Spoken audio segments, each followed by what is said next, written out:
Bonjour à tous, merci de nous rejoindre dans le kiosque, votre magazine culturel. Regardons ensemble le sommaire de cette émission. Musique baroque, instruments anciens et cadres prestigieux, tout est réuni pour vous faire découvrir le festival Brillamment Baroque du 20 au 28 avril. Nous en parlons dans quelques instants avec notre invité. Camille Toutet-Bonhomme, peintre et sculpteur, accueille sur 2 week-ends dans son atelier à Voisins-le-Bretonneux débutants et potiers amateurs pour un stage de raku, une technique ancienne de poterie d'origine japonaise. Jeudi 10 avril, le théâtre de Cher à la Verrière propose une adaptation des mots forts et bouleversants de Wajdi Mouawad. Nicolas Gervais nous présentera un obus dans le cœur. Clavecin, viol de gambe ou encore flûte traversière, voilà quelques-uns des instruments anciens que vous pourrez écouter du 20 au 28 avril dans le cadre du festival Brillamment Baroque à Thoiry et ses environs. Et nous en parlons ce soir avec la directrice artistique du festival. Bonsoir Claudine Salomon-Moto, bonsoir. Bonsoir. Alors, c'est un festival Brillamment Baroque qui s'adresse à la fois aux instrumentistes qui vont participer à des stages et également au grand public, amateurs de musique baroque qui pourront assister en effet à des concerts. Alors finalement, j'ai envie de vous demander comment ça va se dérouler précisément. Alors précisément, au début, c'est surtout les instrumentistes et une chanteuse. Nous avons malheureusement dû renoncer à avoir notre professeur de chant qui a eu des ennuis de santé, mais nous avons quand même une stagiaire chanteuse. Et donc ces professeurs et ces stagiaires vont se retrouver à l'école de Thoiry qui nous prête ses locaux pour l'occasion. Donc c'est un stage à peu près d'une semaine. C'est un stage d'une semaine, oui, ça va commencer le dimanche. C'était un petit peu difficile à cause de la place de Pâques, mais ça commence quand même le dimanche après-midi et ça se déroule jusqu'au dimanche suivant. Alors c'est un stage qui s'adresse à qui ? Alors ça s'adresse à des musiciens qui sont soit déjà intéressés par la musique baroque depuis longtemps et souhaitent perfectionner leur pratique, soit des musiciens qui ne connaissent pas la pratique sur instruments anciens et qui veulent la découvrir. Et donc, on peut avoir aussi bien des gens d'un niveau amateur que des gens d'un niveau professionnel, justement, parmi ceux qui veulent changer de manière de pratiquer leur instrument. Dans tous les cas, il faut être instrumentiste. Dans tous les cas, il est préférable d'être instrumentiste, sinon c'est assez frustrant. Alors, c'est un stage international, puisque des élèves venus, et des professeurs venus un peu partout, d'Europe en l'occurrence. Europe et même au-delà. Alors, qui sont ces professeurs, déjà ? Alors, le chef de file, c'est un Cubain qui a fait ses études en Europe, qui habite en Europe depuis fort longtemps, et qui, à l'origine, était violoniste et s'est perfectionné en viol de gambe à un moment où ça n'était pas du tout la mode, et qui a eu envie et la possibilité, la grande chance de pouvoir acquérir des instruments anciens, non seulement pour lui, mais aussi pour pouvoir jouer avec ses amis. Un grand collectionneur. Il est devenu collectionneur de fait parce qu'il s'est intéressé à faire l'acquisition d'instruments pour pouvoir jouer cette musique avec ses amis, avec ses élèves, puisqu'il est professeur. Et la particularité, c'est qu'il prête. Il les prête, et même aux stagiaires, même à des stagiaires débutants, donc ils vont débuter sur vraiment des instruments exceptionnels. Il a dans sa collection, par exemple, des viols de gambe qui sont l'équivalent des violons de Stradivarius. Et vous avez des élèves débutants en viol de gambe qui ont la chance de jouer sur ce genre d'instrument. Donc c'est assez fantastique. Ouais, voilà. Tout à fait. Alors c'est José Vasquez, on peut le... Donc José Vasquez, qui est principalement qui joue de la viole de gambe. Il a une élève et comparse qui joue également de la viole de gambe et du violoncelle baroque. Donc il va enseigner les deux. Lui, il va enseigner aussi le violon baroque. Elle est hongroise. Il y a une flûtiste qui est canadienne mais qui habite en Allemagne. Et puis un claveciniste qui est autrichien et donc qui habite Vienne. Et il y avait normalement une chanteuse qui venait de République tchèque. Donc vous voyez, c'est assez varié. Oui, complètement. Alors donc il y a la partie en temps fort, la partie stage, voilà, sur une semaine. Et les élèves vont pouvoir donc ensuite se produire en concert. Oui. Alors il y a 3 concerts qui sont organisés. On va donner les dates. C'est le samedi 26 avril et ça se passera au château de Thoiry. Donc là aussi dans un lieu tout à fait prestigieux. Le dimanche 27, c'est au musée de Vic. Et enfin, le lundi 28 avril, ce sera en l'église des Essarts-le-Roi. Et c'est pas les seuls concerts, puisque vous organisez également, alors là c'est des apéritifs concerts, on va dire. Donc c'est jeudi 24 avril à 19h30 et le dimanche 27 à 12h, et ça se passera à l'auberge de l'Étoile à Thoiry. Donc une façon de rencontrer le public, le grand public, justement, de quel public vous attendez en fait? On attend tout public en fait, c'est-à-dire aussi bien des gens qui connaissent et qui aiment déjà la musique, on a un public un peu fidèle qui vient régulièrement à ces concerts parce qu'il les apprécie, et puis on a des gens qui viennent découvrir, et on espère toujours justement grâce notamment aux concerts un peu informels qui se passent au restaurant. Alors je tiens à préciser quand même que les 3 concerts que vous avez signalés au début, ce sont les professeurs donc, qui jouent uniquement. Et par contre, au restaurant, ce sont aussi les élèves donc, qui jouent soit seuls, soit avec leurs professeurs, selon le cas. Et, donc, et ça, c'est tout à fait informel pendant un dîner. Donc ça peut être l'occasion de découvrir ce qu'est la musique baroque et ensuite d'avoir envie d'assister à un vrai concert. À un vrai concert, exactement. Alors moi, je vous propose, c'est que justement, on regarde un extrait d'un concert. Donc il s'agit d'un trio de Jean-Marie Leclerc. Vous nous avez prêté ces images, c'était l'année dernière. Oui. On va regarder justement.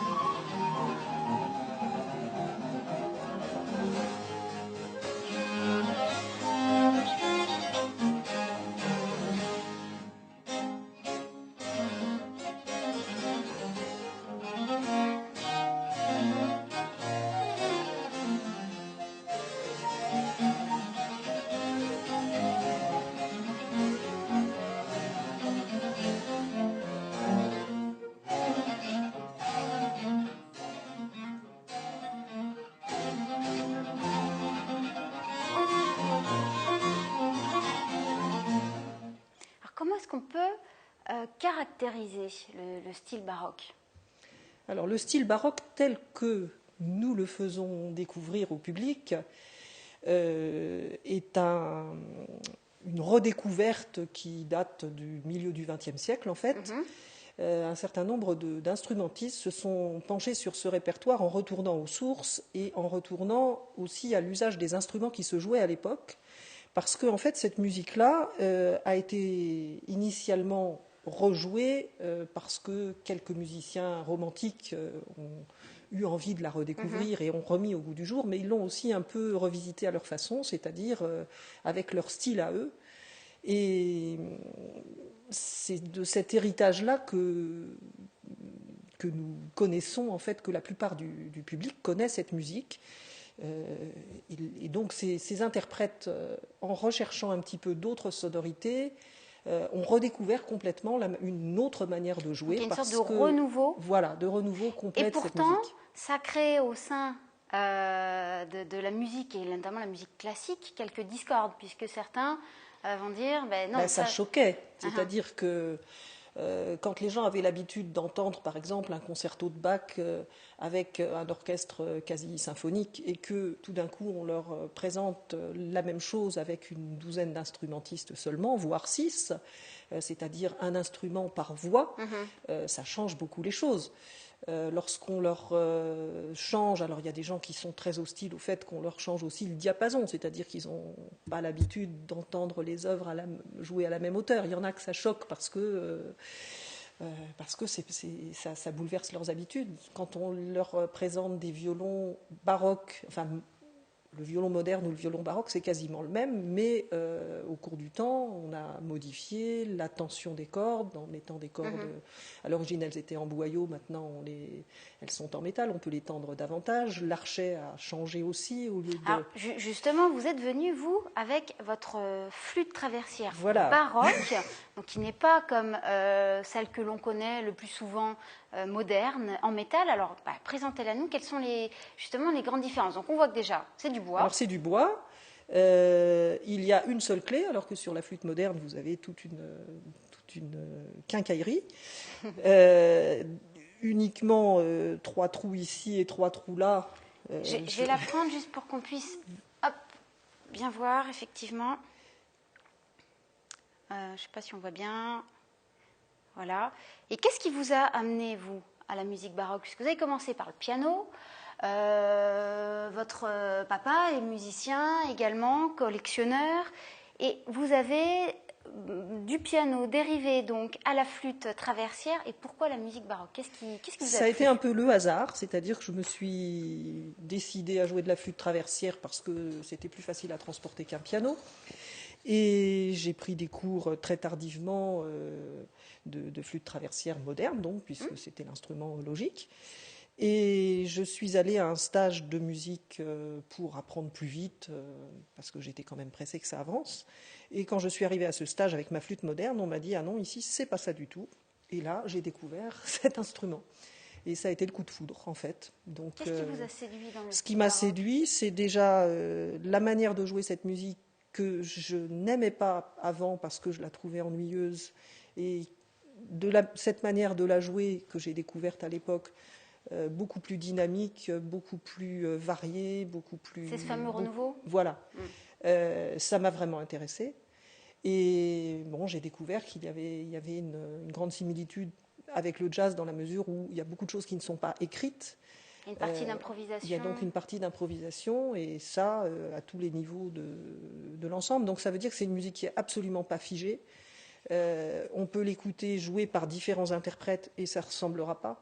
Et à chaque fois que les mêmes interprètes même la jouent, ben ça dépend aussi du public qui est en face d'eux. Il y a une réelle vie qui s'établit. Et donc ça change complètement les choses. Ben moi, ce que j'ai envie de dire, c'est qu'il faut aller vous voir, voilà. Pour justement découvrir cette différence, ce renouveau et cette sensibilité.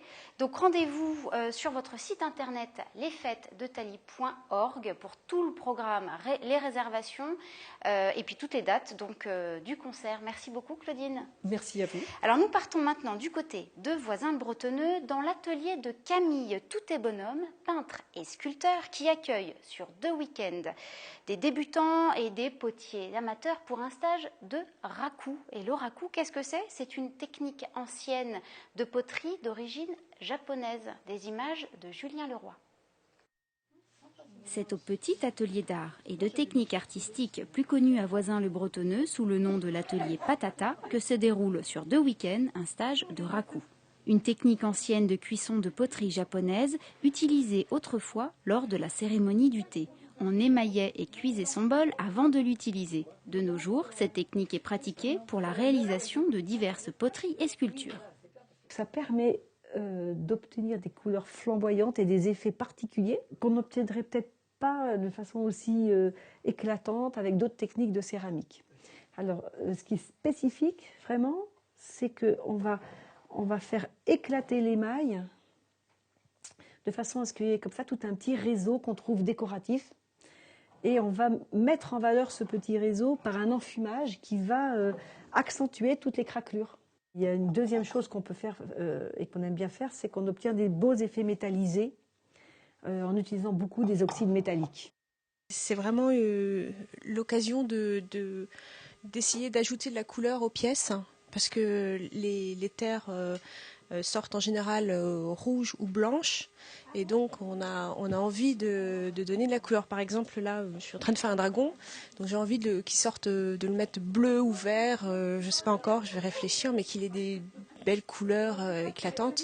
Donc c'est tout à fait approprié au raku, avec l'effet de craquelure qui pourrait travailler sur les écailles, enfin bref, voilà.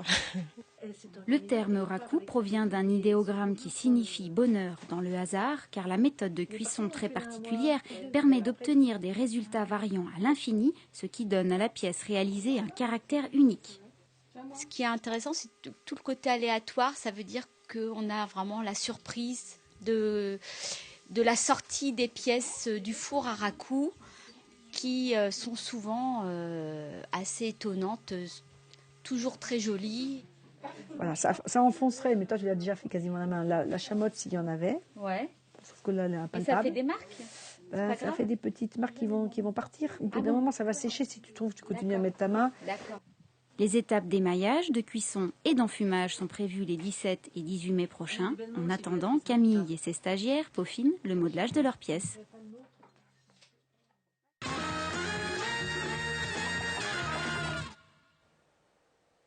Jeudi 10 avril, le théâtre de Cher à La Verrière propose une adaptation des mots forts et bouleversants de Wajdi Mouawad. Le dramaturge et romancier libanais Nicolas Gervais nous présente Un obus dans le cœur.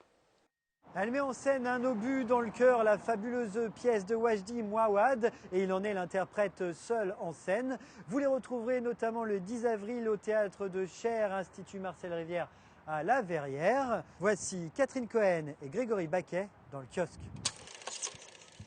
Je m'appelle Abdel Warab, comme le chanteur. Mais tout le monde m'appelle Warab. Et depuis peu, je peux dire le mot avant. Et c'est parfois une catastrophe. Ce qui m'intéresse dans ce texte, c'est tout le thème de la résilience et le passage de ce jeune homme qui va, à travers la mort de sa mère, apprendre à devenir adulte en recomposant tous les morceaux de son histoire. C'est vraiment ce chemin initiatique de ce garçon qui est en train de devenir adulte et qui va surtout passer par le grand thème de tout être humain. D'ailleurs, c'est comme ça qu'on peut voir les êtres humains qui n'ont pas grandi, c'est pour certains. C'est l'acceptation, tout simplement. Voilà. Accepter de grandir, accepter de voir les autres mourir, accepter de devenir un adulte, accepter de ne pas avoir la vie forcément qu'on a voulu, qu'on a rêvé. J'ai lu ce texte et moi je m'y suis reconnue beaucoup puisque c'est des choses que j'ai moi-même vécues. Et je me suis dit j'ai envie d'aborder ce texte avec un personnage mais plus tard, après qu'il ait vécu tout ça, comment il pourra nous retransmettre la sagesse de ce qu'il a appris. Donc ça a été un point de vue de mise en scène assez fort puisque normalement le personnage a 19 ans. Et à partir de ce moment-là j'ai pensé à Greg puisque à chaque fois que je pense à un personnage de mon âge dans lequel je projette énormément de choses, je pense à lui. Donc voilà, c'est ça.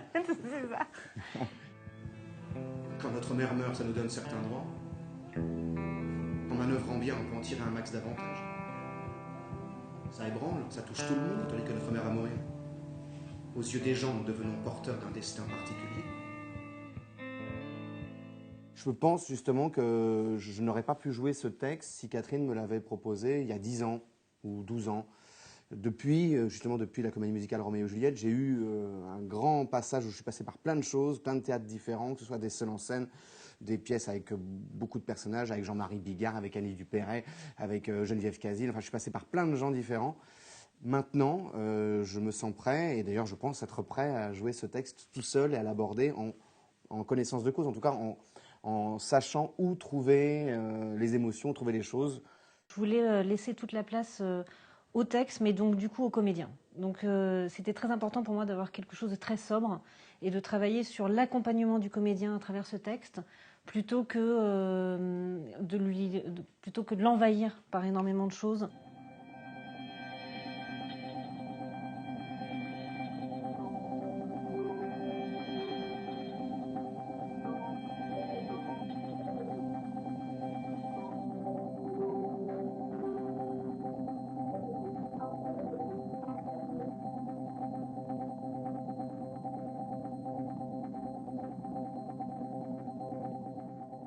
Travailler un monologue, c'est un peu compliqué, parce que déjà, il y a plusieurs barrières à passer. Je savais très bien qu'on allait se retrouver face à face pendant des heures, et des jours, et des semaines.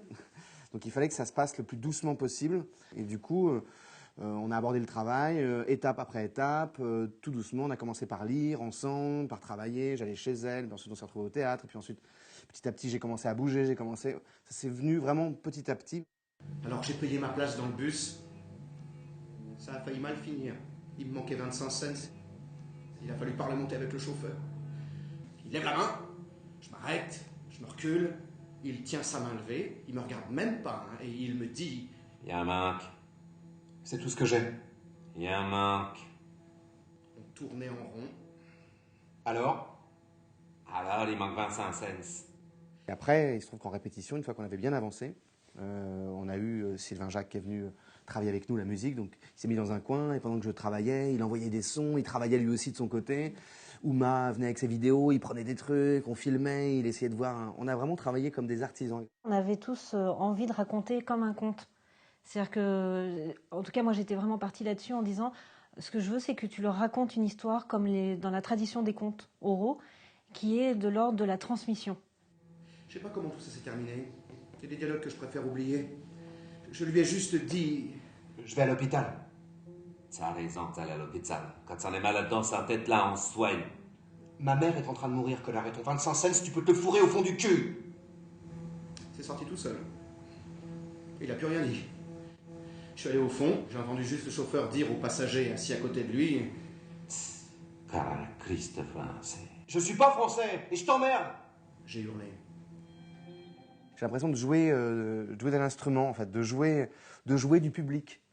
C'est marrant, mais c'est-à-dire que de temps en temps, je fais des accélérations et du coup, je sens les gens qui vibrent avec moi. De temps en temps, quand je les perds, parce que je vais un peu vite, hop, je les raccroche.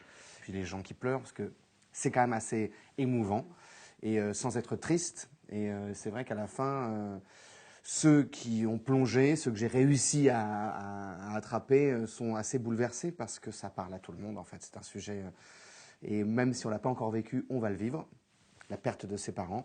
Et donc c'est quelque chose d'assez universel. Non, les gens sont assez bouleversés, mais c'est une espèce de catharsis. Hein. Les gens ressortent en disant oh, « ça fait du bien ». Comment continuer maintenant? Continuer pour aller où? On n'a pas le choix.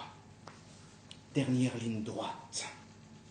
Mon frère surgit. Le présent est maître. Il se venge. Wahab, viens, c'est maintenant. Ce sont ses propres mots. Viens, c'est maintenant. Nous, on s'est dit, ce qui est important, c'est qu'à travers ce texte aussi dur qu'il soit, il faut qu'on accompagne les spectateurs vers ces émotions-là. Et je pense qu'une des choses qui est assez gratifiante, c'est qu'on les voit, en effet, les spectateurs ont fait ce voyage. Donc ils ont fait ce voyage avec nous, ça c'est génial. Ils ont été tenus par la main par Greg. Et en même temps, ils se sont sentis en confiance. Je voulais absolument pas que les gens se ressortent en se disant oh, « Mon Dieu !» Là, je préfère qu'ils ressortent en disant oh, « C'était bien !» C'est toute la puissance de Greg qui a vraiment cette bienveillance avec, quand il donne sur scène, qui leur prend vraiment la main et qui dit venez avec moi. J'aime les gens. J'y peux rien, j'aime les gens. Voilà, et après un obus dans le cœur, on retrouve une autre bombe, Aurélia.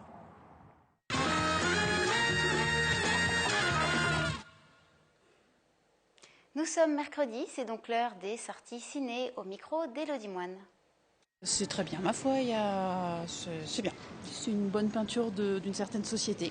C'était pas mal, il y avait des pirates, il y avait des fées, pour une fois c'était pour filles et pour garçons, donc c'est plutôt pas mal. Ah, il était bien.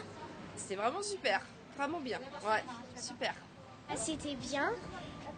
Ça t'a plu? Les aventures. C'est un film qui parle de 47 Ronin, qui est inspiré d'une histoire vraie. Ce que j'en ai pensé, moi, c'est que il n'y a pas vraiment beaucoup d'action à la fin, mais ça représente bien un peu toute leur histoire. Et je trouve ça vraiment percutant et intéressant.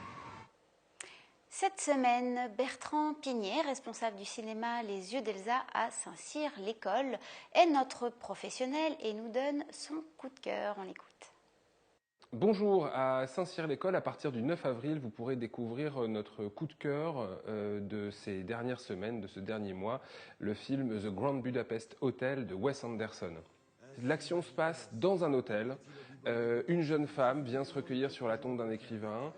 Ensuite, nous voilà avançant dans l'histoire et redécouvrant cet écrivain, nous expliquant que les histoires viennent de la vie réelle. Et nous voilà plongés dans une aventure qui va mettre en scène Gaston H et Zéro Mustapha, deux jeunes gens, enfin deux personnes, un concierge et un garçon de lobby, un groom, qui dans un hôtel vont se retrouver pris dans une sorte d'aventure folle de course-poursuite en plein milieu de l'entre-deux-guerres, au moment de la montée des fascismes, dans une Europe, évidemment une Europe de carton-pâte, fabriquée, avec des couleurs complètement surréalistes et irréalistes, mais avec un vrai sujet de fond sur la transmission, encore une fois, c'est vraiment le sujet de prédilection de Wes Anderson, mais aussi sur le monde, la fabrication du monde et quel est le monde dans lequel nous voulons vivre. As-tu déjà été interrogé par les autorités? Oui, à une occasion. Laquelle? J'ai été arrêté et torturé par la milice rebelle après la révolte du désert. Bien. Alors tu connais le topo? Motus.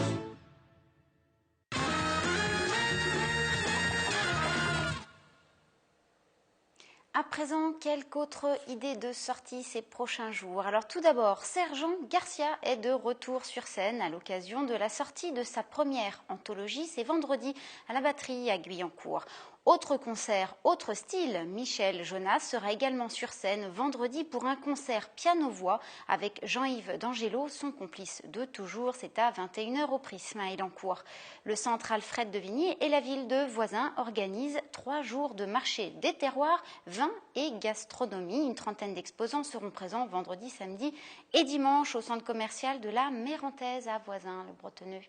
Voilà, notre émission est à présent terminée. Merci de nous avoir suivis. Je vous retrouve donc en direct mercredi prochain à 18h30. Bonne soirée.